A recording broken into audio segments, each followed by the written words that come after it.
Good morning dear students. पिछली class में हम लोगों ने अवकलन का चेन रूल हम लोगों ने डिस्कस किया था। अब अपन आगे डिस्कस करते हैं। आज देखते हैं यस अवकलन के अनुप्रयोग। अवकलन के अनुप्रयोगों में पहला अनुप्रयोग हम लोग डिस्कस कर रहे हैं, किसी वक्र का ढाल ज्ञात करना है। ये मैंने अवकलन जब स्टार्ट किया था तब भी डिस्कस किया था कि जैसे मान लो मेरे पास ये एक y और x के मध्य कोई ग्राफ है, y और x के मध्य कोई ग्राफ है और इस ग्राफ का मैं इस पर्टिकुलर पॉइंट पर ढाल ज्ञात करना चाहता हूं। इस ग्राफ का इस पर्टिकुलर पॉइंट पर क्या ज्ञात करना चाहता हूं? ढाल। तो ढाल ज्ञात करने के लिए हमें सबसे पहले इस पर्टिकुलर पॉइंट पर एक स्पर्श रेखा खींचनी पड़ेगी। ये स्पर्श रेखा खींची। ये स्पर्श रेखा क्षैतिज अक्ष के साथ जो कोण बनाती है उस कोण का टेन थीटा ही क्या होता है? ढाल होता है। बात समझ में आ गई? ठीक है। तो ये ढाल हम लोगों ने अवकलन के फॉर्म में कैसे देखा था?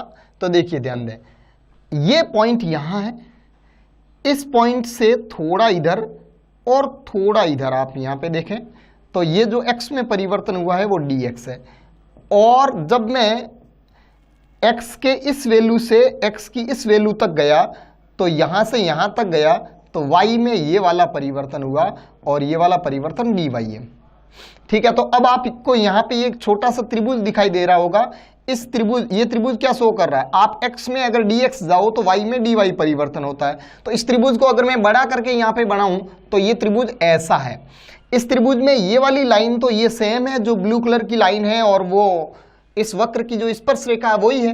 ठीक है। तो ये लाइन सेम है तो फिर ये वाली रेखा और ये वाली रेखा कौन सी रेखा है? समानांतर रेखा है। तो किसी एक लाइन को दो समानांतर रेखाएं या दो समानांतर रेखाओं को कोई एक लाइन काटे तो ये एंगल और ये एंगल संगत कोण हो जाएगा। तो ये एंगल थीटा है तो ये एंगल भी थीटा होगा।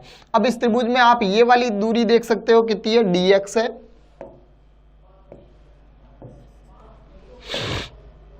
ये वाली दूरी dx है और ये वाली दूरी dy है। तो बताइए यहां से टेन थीटा क्या हो जाएगा? तो यहां से टेन थीटा हो जाएगा dy बाई dx।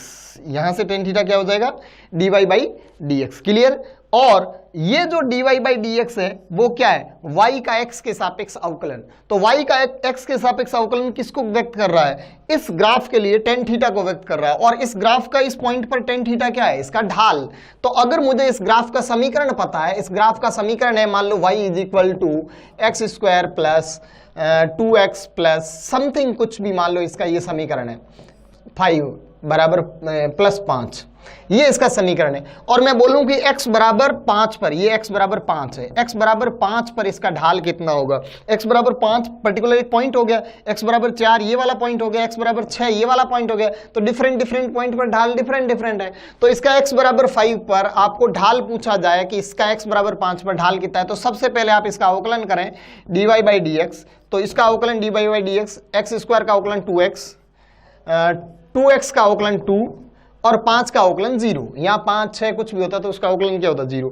तो यहाँ पे ये जो ढाल है वो x पर डिपेंड कर रहा है। x की डिफरेंट वैल्यू पर ढाल डिफरेंट होगा। तो x बराबर 5 पर ढाल अलग है, x बराबर 4। ग्राफ में भी अगर अपन, ये ग्राफ एग्जैक्टली इस समीकरण का नहीं है लेकिन इस समीकरण का भी तो कोई न कोई ऐसा ग्राफ होगा। तो अगर इस समीकरण का ग्राफ बनाए तो वो कुछ ऐसा ग्राफ होगा जिसका ढाल x के साथ साथ बढ़ता है। जिधर जैसे जैसे आप इधर जाओगे तो उसका ढाल बढ़ता जाएगा। इसका मतलब ये हुआ कि इस वक्र का जो ग्राफ होगा या इस समीकरण का जो ग्राफ होगा वो ग्राफ कुछ इस प्रकार से होगा। आप इधर x की वैल्यू बढ़ाओगे, ग्राफ का ढाल लगातार बढ़ता जाएगा ऐसे। ठीक है। तो इस टाइप का कोई ग्राफ होगा। परवलय की समीकरण है ये डेफिनेटली, तो परवलयाकार ग्राफ होना ही है। क्लियर? तो यहां पे x बराबर 5 पर इसका ढाल कितना है? तो x बराबर 5 इसमें रख दूं तो 2 इंटू 5 प्लस 2 तो कितना हो गया? ये 5 दूनी 10 2 12 इसका ढाल हो गया। बात समझ में आ रही है? ठीक है। अब अपन, अच्छा, अब ढाल के बारे में अगर मैं बात करूं तो किसी भी एक फलन दिया हुआ होगा किसी दूसरे चर पर डिपेंड करता हुआ, उसका आप उसके सापेक्ष अवकलन करोगे और अवकलन करके जिस पॉइंट पर आपको ढाल पूछा है उस वैल्यू को आप उसमें पुट करोगे। इजीली आप किसी भी वक्र का किसी भी पर्टिकुलर पॉइंट पर आप ढाल ज्ञात कर सकते हो, क्योंकि वक्र टेढ़ा मेढ़ा होगा तो उसका डिफरेंट पॉइंट पर ढाल डिफरेंट होगा। तो उस टेढ़े मेढ़े वक्र की समीकरण हमें पता होना चाहिए, उस समीकरण को हम लोग अवकलित करेंगे और अवकलित करके जिस पॉइंट पर अपने को ढाल पूछा है उस पॉइंट की उसमें वैल्यू पुट करेंगे और वैल्यू पुट करने के बाद में हमारे पास उसका ढाल आ जाएगा। क्लियर। फिर नेक्स्ट बात करते हैं किसी गतिशील पिंड का वेग या त्वरण ज्ञात करना। कोई भी पिंड गतिशील है तो उसका वेग और त्वरण ज्ञात करने में हम लोग अवकलन का यूज करते हैं। कैसे अवकलन का यूज करते हैं? मान लो मेरे पास एक पिंड गतिशील है और उस गतिशील पिंड की जो स्थिति है, गतिशील पिंड की स्थिति है वो मान लो पिंड एक्स अक्ष के अनुदिश गतिशील है। देखिए ये एक्स अक्ष है, ये वाई अक्ष है और ये एक्स अक्ष है, और एक पिंड एक्स अक्ष के अनुदिश गतिशील है। और जो पिंड एक्स अक्ष के अनुदिश गतिशील है उसकी जो स्थिति है वो स्थिति समय पर डिपेंड कर रही है और वो x बराबर T square plus T plus 2, ये किसी गतिशील पिंड की स्थिति है। ठीक है, जो समय पर डिपेंड कर रही है कि t बराबर 1 पर x बराबर इतने पर है, t बराबर 2 पर x बराबर इतने पर है, t बराबर 0 पर x बराबर 2 पर है। ऐसे मतलब t की डिफरेंट वैल्यूज के लिए उसकी पोजीशन है वो लगातार चेंज हो रही है। x अक्ष के अनुदिश गतिशील है तो पोजीशन रहेगी x अक्ष पर, लेकिन वो परिवर्तित है। क्लियर। अब देखिए, अब स्थिति का समय के सापेक्ष अवकलन, स्थिति का समय के सापेक्ष अवकलन वेग कहलाएगा। तो अगर मैं इसके वेग की बात करूं तो इसका वेग हो जाएगा dx बटे dt, dx बटे dt। अच्छा, नॉर्मली वेग का मतलब क्या होता है? नॉर्मली वेग का मतलब होता है पिंड की स्थिति में परिवर्तन की दर। वेग का मतलब क्या होता है? पिंड की स्थिति में परिवर्तन की दर। तो मैं यहां पे बात करूं कि dt समय अंतराल में, dt समय अंतराल में पिंड dx दूरी तय किया तो वेग बराबर क्या होगा? दूरी बटे समय। वेग बराबर विस्थापन की बात करूं, ये विस्थापन है तो वेग बराबर क्या होगा? विस्थापन बटे समय। ये आपने 9th क्लास में भी पढ़ा।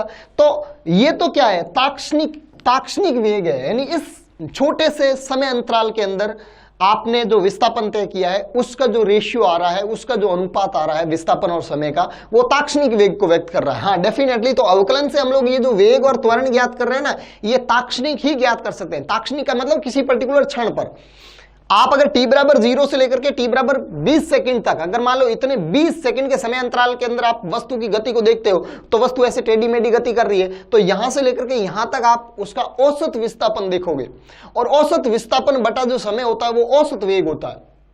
ठीक है, तो विस्थापन बटा समय जो वेग का फॉर्मूला है वो औसत वेग का फॉर्मूला है, जबकि ताक्षणिक वेग का फॉर्मूला होता है वो स्थिति का समय के सापेक्ष अवकलन होता है।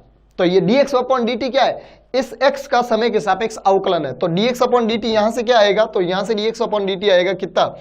t के स्क्वायर का 2t प्लस t का 1 और 2 का कितना? 0। ये आपका वेग का सूत्र आ गया। किसका सूत्र आ गया?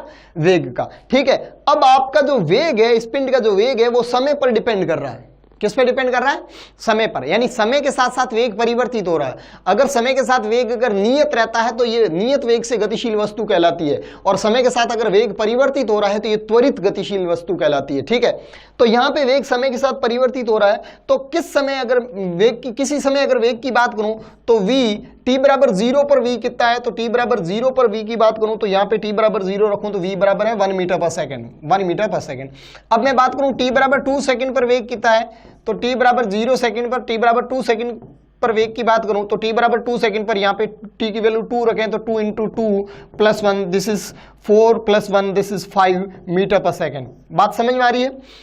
तो t की डिफरेंट वैल्यू पर आपकी वेलोसिटी डिफरेंट आ रही है। अच्छा, t बराबर आगे और अपन 3 सेकंड 4 सेकंड 5 सेकंड अगर अपन रखें तो वेलोसिटी डिफरेंट आ रही है। तो इसका मतलब ये हुआ अवकलन से हम लोग कैसे वेग ज्ञात करते हैं? तो आपको स्थिति का समय के सापेक्ष फलन दिया हुआ है, स्थिति का समय के सापेक्ष फलन दिया हुआ है, स्थिति समय पर निर्भर करने वाला हमें फंक्शन दिया हुआ है, फलन दिया हुआ है। तो स्थिति का समय के सापेक्ष हम लोग अवकलन करेंगे और जिस समय पर वेग पूछा होगा उस समय की वैल्यू पुट करेंगे तो हमें पर्टिकुलर टाइम पर वेग का फॉर्मूला मिल रहा है, वेग की वैल्यू मिल रही है। तो इसका मतलब ये जो अवकलन से जो वेग हमें प्राप्त हुआ है वो कौन सा वेग है? वो ताक्षणिक वेग है। ताक्षणिक का मतलब है किसी पर्टिकुलर क्षण पर वेग है। क्लियर। अब बात अगर अपन त्वरण की करें तो ये तो वेग की बात हुई, ये वेग का फॉर्मूला हुआ, ये v बराबर हो गया ये, ठीक है। अब अपन त्वरण की बात करें तो त्वरण क्या होता है? वेग में परिवर्तन की दर, 9th क्लास में पढ़ा आपने, ठीक है, 10th में भी पढ़ा होगा। तो त्वरण a बराबर क्या होता है?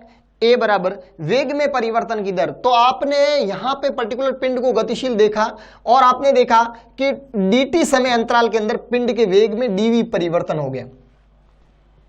dt समय अंतराल के अंदर पिंड के वेग में dv यानी डेल्टा v dv वेग बढ़ गया उसका। तो अगर वेग समय अंतराल के साथ बढ़ता है तो ये पिंड की त्वरित गति कहलाती है, और यहां पे जिस दर से वेग बढ़ रहा है वो उसका त्वरण कहलाता है।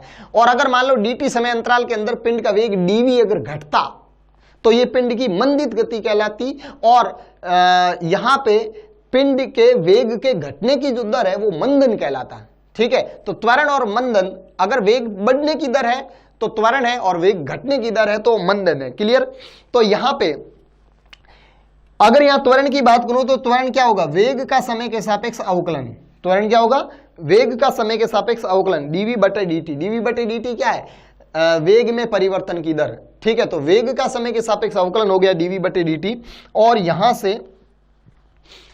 से ये v का फॉर्मूला ये रहा आपका।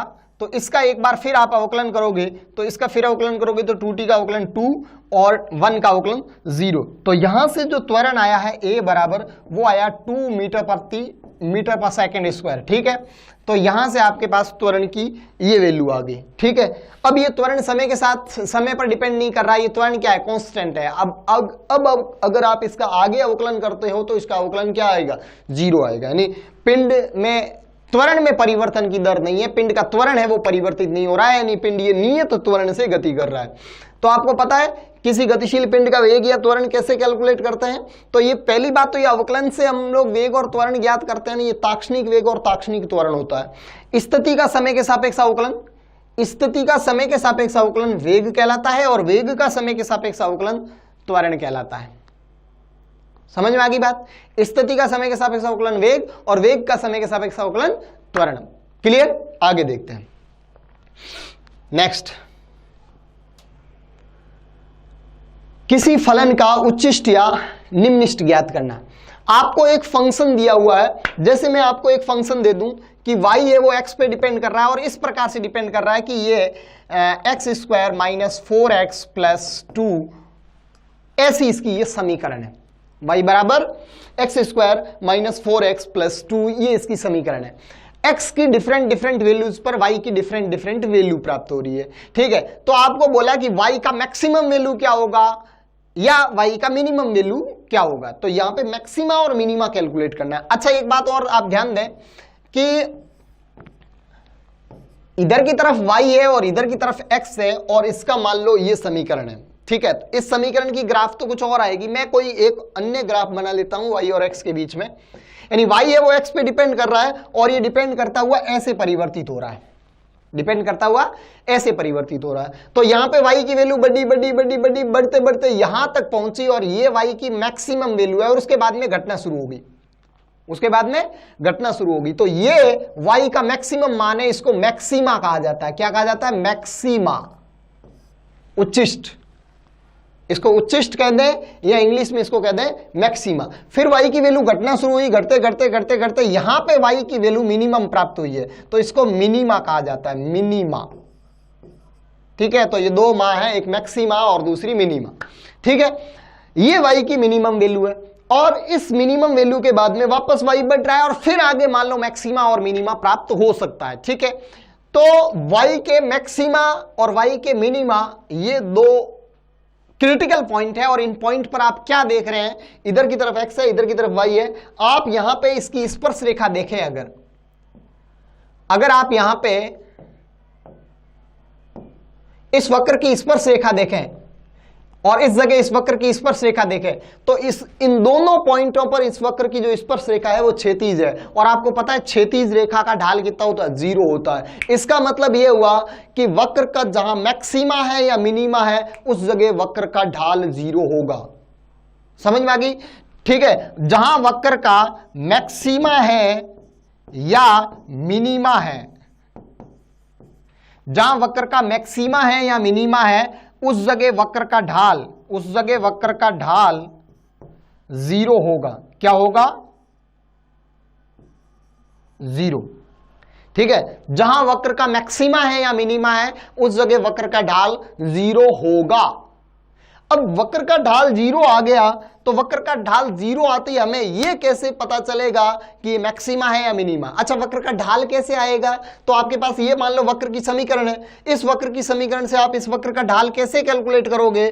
तो इस वक्र का ढाल हमें कैलकुलेट करना है तो मैं इस वक्र का अवकलन करूंगा x के सापेक्ष, तो ये हो जाएगा dy by d x. dy by d x क्या होगा? dy by d x y x वक्र का ढाल होगा। समझ गए? dy by d x y x वक्र का ढाल होता है। ठीक है, तो इसका अवकलन किया तो इसका अवकलन क्या आया? 2x minus 4, 2x x square का 2x, 4x माइनस 4x का माइनस 4 और 2 का 0, ये आपका अवकलन आ गया। ठीक है, अब देखिए, अब ये अवकलन आया तो जहां उच्चिष्ट होगा या निम्निष्ट होगा, यानी जहां मैक्सिमा होगा या मिनिमा होगा, वहां वक्र का ढाल 0 होगा। वहां वक्र का ढाल क्या होगा? 0 होगा। तो वक्र का ढाल 0 करना है, पहले अवकलन करना है और उस अवकलन को करते ही अवकलन को किसके बराबर करना है? 0 के बराबर करना है। क्यों? क्योंकि हम लोग यहां कैलकुलेट करना चाह रहे हैं कि इसका y का मैक्सिमम मान कितना है। तो y का मैक्सिमम मान कहां होगा? उसके उच्चिष्ट पर। या y का न्यूनतम मान कितना है? तो y का न्यूनतम मान कितना होगा? उसके निम्निष्ट पर। ठीक है, तो अब देखिए, तो सबसे पहले जो वक्र दिया हुआ है उस वक्र की जो समीकरण दी हुई है उसका अवकलन करेंगे और अवकलन को सीधा 0 के बराबर कर देंगे। 0 के बराबर क्यों करेंगे?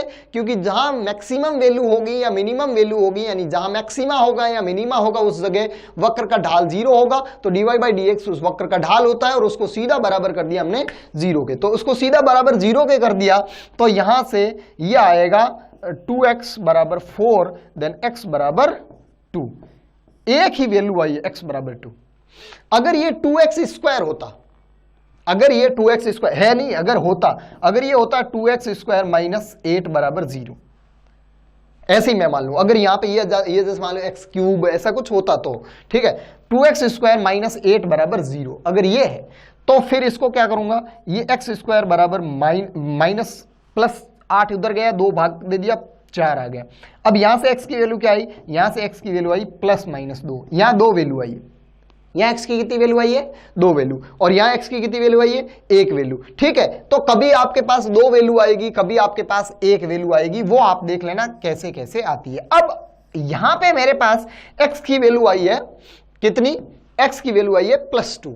अब x बराबर +2 पर y की मैक्सिमम वैल्यू है या मिनिमम वैल्यू है, ये कैसे पता चलेगा? तो ये पता लगाने के लिए आप इस फलन का द्वितीय अवकलन करोगे। कौन सा अवकलन करोगे? द्वितीय अवकलन, द्वितीय अवकलन, द्वितीय अवकलन। ठीक है, अच्छा द्वितीय अवकलन क्या होता है? तो द्वितीय अवकलन देखिए dy बाई डी एक्स का जो अवकलन है वो होगा, देखिए d बटा डी एक्स तो अवकलन ऑपरेटर होता है, तो इस अवकलन ऑपरेटर के इस कोष्ठक के अंदर जिसको रखते हैं उसका अवकलन करता ही है अवकलन ऑपरेटर। तो मुझे किसका अवकलन करना है? मुझे अवकलन करना है dy बाई डी एक्स का, तो dy बाई डी एक्स इसके अंदर रख दूंगा। बोलो बात समझ में आ रही है? तो इसके अंदर मैंने रख दिया dy बाई डी एक्स, और dy बाई डी एक्स के साथ d बटा डी एक्स लगा दूं तो ये इसका क्या करेगा? अवकलन करेगा। तो इसका जो सेकेंड अवकलन होगा वो हो जाएगा d into D square y and dx into dx square. तो dy बाई डी एक्स का y का एक बार अवकलन ये है और y का अगेन अवकलन ये वाला हो जाएगा डी स्क्वायर वाई बटा डी एक्स स्क्वायर। ठीक है, अब इसका अगेन अवकलन किया तो मैंने क्या है, देखो यहां पे 2x का अवकलन 2 और -4 का अवकलन 0, तो ये आया इसका द्वितीय अवकलन। अब आपको ध्यान देना है, अगर आपके पास द्वितीय अवकलन dy by d x square positive आता है यानी ग्रेटर देन 0, या आपके पास द्वितीय अवकलन d square y by d x square, d square y by d x square negative आता है, आपके पास 2 ही वैल्यू आएगी। D square y by d x square या तो पॉजिटिव आएगा या नेगेटिव आता है। अगर ये पॉजिटिव आता है तो फिर ये निम्निष्ट को व्यक्त करेगा। किसको व्यक्त करेगा भाई? निम्निष्ट को व्यक्त करेगा। निम्निष्ट यानी न्यूनतम मान वाले को व्यक्त करेगा, निम्निष्ट। और अगर ये नेगेटिव आता है तो ये उच्चिष्ट को व्यक्त करेगा। ठीक है, तो यहां पे ये कैसा आया? यहां पे ये +2 आया, +2 क्या है, ग्रेटर देन 0 है, और ग्रेटर देन 0 है तो इसका मतलब x बराबर +2 पर y का मान न्यूनतम होगा, और ये x बराबर +2 निम्निष्ट होगा या मिनिमा होगा। समझ में आ गई बात? तो सेकंड अवकलन करेंगे, और सेकंड अवकलन हमारा अगर पॉजिटिव आता है तो ये निम्निष्ट होता है, और अगर नेगेटिव आता है तो ये उच्चिष्ट होता है। अब ये सेकंड अवकलन होता क्या है, क्यों किया सेकंड अवकलन, और सेकंड अवकलन करने के बाद में उसको 0 के बराबर करने का रीजन क्या हुआ, ठीक है, तो उसको 0 के बराबर हम लोगों ने क्यों किया। हाँ सर, हेलो, हाँ रिकॉर्डिंग में है वो 11th-12th की ना ना अभी चालू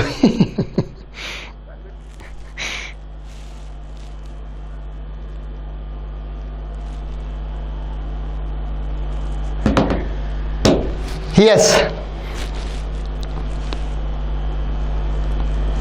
अब देखें यहां से आप क्या देख रहे हैं कि ये निम्निष्ट को व्यक्त कर रहा है और ये उच्चिष्ट को व्यक्त कर रहा है। क्लियर? अब देखें, अब आप क्या देख रहे हैं, मैं बोल रहा हूं कि सेकंड अवकलन को हम लोगों ने ग्रेटर देन 0 करने से उच्चिष्ट है या लेस देन 0 करने से निम्निष्ट है, ये कैसे हम लोगों ने डिसाइड कर लिया, ठीक है, कि ग्रेटर देन 0 है तो निम्निष्ट है, लेस देन 0 है तो उच्चिष्ट है, ये हमने सीधा कैसे डिसाइड कर लिया। तो इसका मतलब ये होता है कि ये जो आएगा पॉइंट, ये जो भी पॉइंट आएगा इस पॉइंट पर, अच्छा ये अगर मान लो सेकंड अवकलन x पे डिपेंड करता, x पे डिपेंड करता तो x की यहां पे जो जो वैल्यू आती है उसको यहां रखते, और जिन जिन वैल्यू की जो जो वैल्यू हमारे पास आई उनको यहां पे रखा। कुछ वैल्यूज के लिए यहां पे x क्या आया, पॉजिटिव आया, और कुछ वैल्यूज के लिए यहां x क्या आया, नेगेटिव आया। हाँ सर, करूं 10 मिनट में करूं सर? हाँ फिनिश। कुछ वैल्यूज के लिए यहां पे ये पॉजिटिव आएगा और कुछ वैल्यूज के लिए यहां नेगेटिव आएगा, वो तो जब x की वैल्यू x से ज्यादा हो और ये x पे डिपेंड कर रहा हो उस समय की बात कर रहे हैं। अब देखिए सेकंड अवकलन क्यों ग्रेटर देन 0 या लेस देन 0 करने से उच्चिष्ट या निम्निष्ट मान रहे हैं।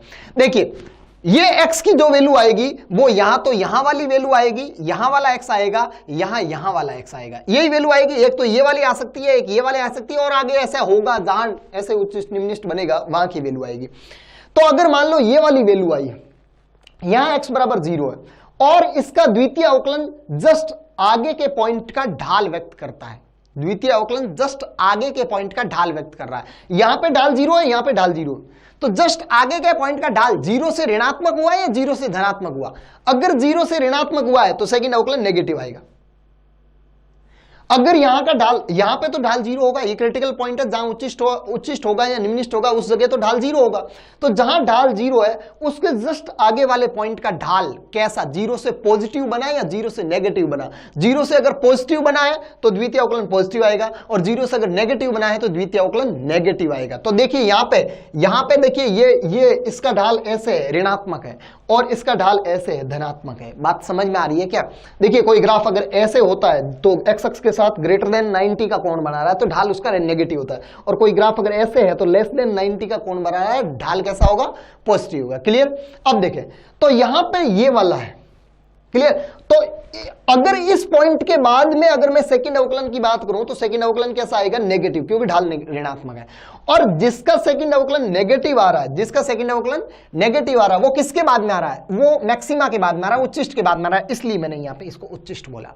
अगर द्वितीय अवकलन आपका नेगेटिव आ रहा है तो वो उच्चिष्ट है, और द्वितीय अवकलन आपका पॉजिटिव आ रहा है, देखिए ये इस पॉइंट पर ढाल 0 है, यानी आपका क्रिटिकल पॉइंट है, और इस क्रिटिकल पॉइंट के बाद में आप जस्ट नेक्स्ट पॉइंट की बात करो तो ढाल कैसा है, पॉजिटिव, यानी द्वितीय अवकलन कैसा होगा, पॉजिटिव। तो जिनके लिए द्वितीय अवकलन पॉजिटिव होगा वो वाला क्रिटिकल पॉइंट क्या होगा, वो वाला क्रिटिकल पॉइंट आपका मिनिमा होगा। बात समझ में आ गई? क्लियर? अब देखिए, अब आप यहां पे इस फलन की मैक्सिमम वैल्यू है या मिनिमम वैल्यू है उसकी अगर अपन बात करें तो हमारे पास एक ही पॉइंट आया जिस जगह ढाल 0 है, यानी मैक्सिमा है या मिनिमा है, वो जो भी है वो x बराबर 2 पर है। तो हमने इसको चेक किया, इसका द्वितीय अवकलन किया, द्वितीय अवकलन क्या आया, द्वितीय अवकलन ऑलवेज पॉजिटिव आया, द्वितीय अवकलन ऑलवेज पॉजिटिव आया, तो इसका मतलब ये परमानेंट क्या है, मिनिमा। परमानेंट क्या है, मिनिमा। इसका मतलब x बराबर 2 पर इस y की जो वैल्यू है वो न्यूनतम प्राप्त होगी। कैसी प्राप्त होगी? न्यूनतम प्राप्त होगी। और न्यूनतम कितनी प्राप्त होगी? तो मैं यहां पे x बराबर 2 रख के देख लूंगा। तो यहां पे मैंने x बराबर 2 रख के देखा तो y मिनिमम आएगा, y मिनिमम। तो y minimum is equal to x बराबर 2 रखा तो 2 का square minus 4 into 2 plus 2। Clear?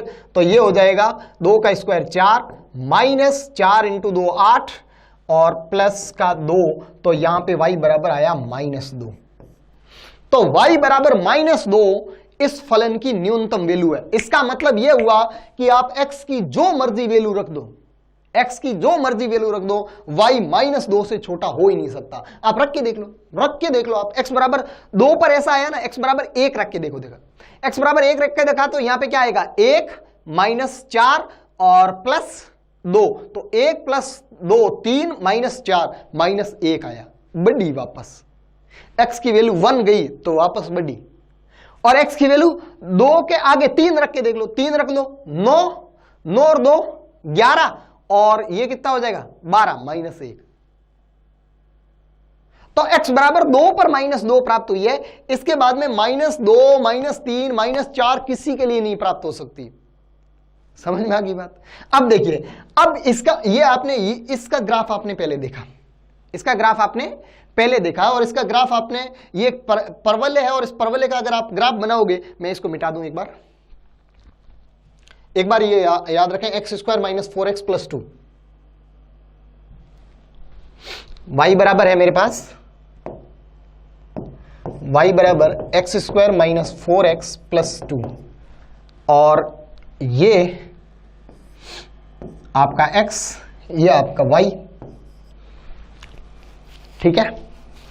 और आपने यहां पे इसकी जो वैल्यू देखी है x बराबर 2 पर इसकी वैल्यू न्यूनतम है और -2 है। इसका मतलब ये ग्राफ कुछ ऐसा है, x बराबर 2 पर ये y बराबर -2 है।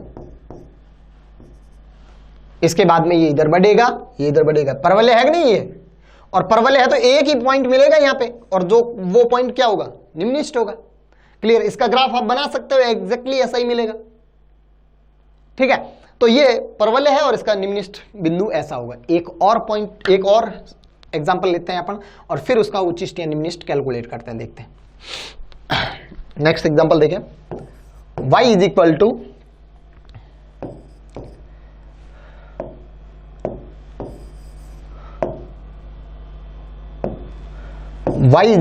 x³ plus 2x² plus 5x plus 10। अब बोला कि y का उच्चिष्ट या निम्नलिखित, या y का अधिकतम या न्यूनतम मान ज्ञात कीजिए। कैसे ज्ञात करोगे? आप सबसे पहले इसका अवकलन करो, dy/dx, और dy/dx कितना आएगा? देखो 3x² प्लस 4x प्लस 5 और इसका 0 हो जाएगा। तो ये पहला अवकलन किया, और पहला अवकलन किसको व्यक्त करता है? ढाल को व्यक्त करता है। और जिस बिंदु पर जो बिंदु उच्चिष्ट या निम्नलिखित होगा, उन बिंदुओं पर ढाल 0 होगा। तो हमने इसको ढाल को 0 कर दिया। अब आपके पास ये एक द्विघात समीकरण है। कौन सी समीकरण है? द्विघात समीकरण। और इस द्विघात समीकरण के हल आप श्रीधराचार्य विधि से सॉल्व कर सकते हो। तो x बराबर -b, ये आपका -b प्लस माइनस √b², तो 4 का स्क्वायर माइनस 4ac बट्टा 2a। ठीक है? तो यहां से आपके पास x की जो वैल्यू आएगी, वो x की वैल्यू क्या आएगी? x is equal to -4 plus minus √4 का स्क्वायर 16 और ये कितना हो गया?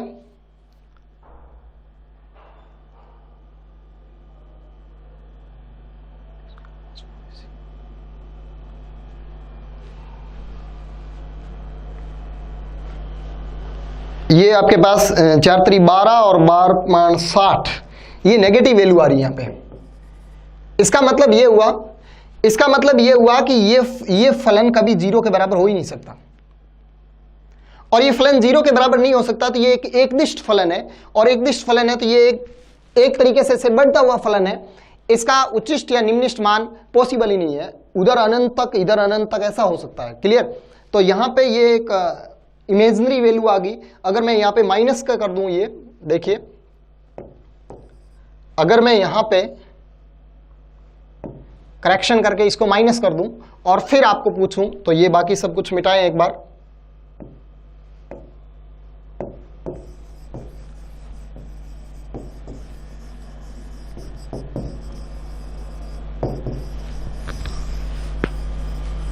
क्योंकि यहां अंडर रूट के अंदर नेगेटिव आ रहा था। क्लियर? तो वो पॉसिबल नहीं था, इसका मतलब इसका उच्चिष्ट निम्निष्ठ पॉसिबल नहीं था। अब देखिए, इसका हो जाएगा 3x स्क्वायर, फिर -4x और फिर +5। इसको बराबर करो 0 के, इसको बराबर 0 के करोगे तो ये x बराबर -b, तो b कितना -4, ये भी नहीं आएगा सही।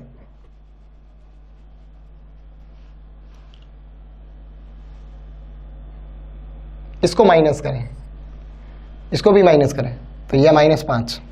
ठीक है, तो -b plus minus under root of B square, ऐसे ही बनाया क्वेश्चन, बी स्क्वायर -4 का स्क्वायर -4a कितना है, a 3, और c कितना है -5। ठीक है, बटे 2a। तो इस बार ये देखिए माइनस माइनस प्लस हो गया, और ये 16 प्लस 12 पंजे 60, 16 प्लस 60 ये अंडर रूट के अंदर आएगा। इसको सॉल्व करोगे तो यहाँ पे ये 4 है, एक बार प्लस लोगे एक बार माइनस लोगे, x की 2 वैल्यू आएगी। x की 2 वैल्यू आएगी तो किस वैल्यू के लिए द्वितीय अवकलन धनात्मक है और किस वैल्यू के लिए द्वितीय अवकलन ऋणात्मक है। काफी थोड़ा लंबा क्वेश्चन हो गया, आप एक बार प्रैक्टिस करके देखना। तो इसका फिर मैं द्वितीय अवकलन करूंगा, तो द्वितीय अवकलन हो जाएगा d2y/dx²। ठीक है, और यहां पे इसका सेकंड अवकलन क्या हो जाएगा, ये आगे जाएगा 6x - 4, ये इतना ही आएगा। अब x की यहां से 2 वैल्यू आएगी, 2 वैल्यू को यहां पे पुट करना, किसके लिए ये वाला वैल्यू पॉजिटिव आ रहा है, किसके लिए ये वाला वैल्यू नेगेटिव आ रहा है। जिसके लिए ये वाला वैल्यू पॉजिटिव आएगा वो निम्निष्ठ होगा, जिसके लिए ये वाला वैल्यू नेगेटिव आएगा वो वाला बिंदु उच्चिष्ट होगा। अब आपको y का उच्चिष्ट मान पूछा है, यानी y का मैक्सिमम मान पूछा है या y का न्यूनतम मान पूछा, वो आप इजीली कैलकुलेट कर सकते हो। समझ में आ गई बात, क्या है इसका मीनिंग।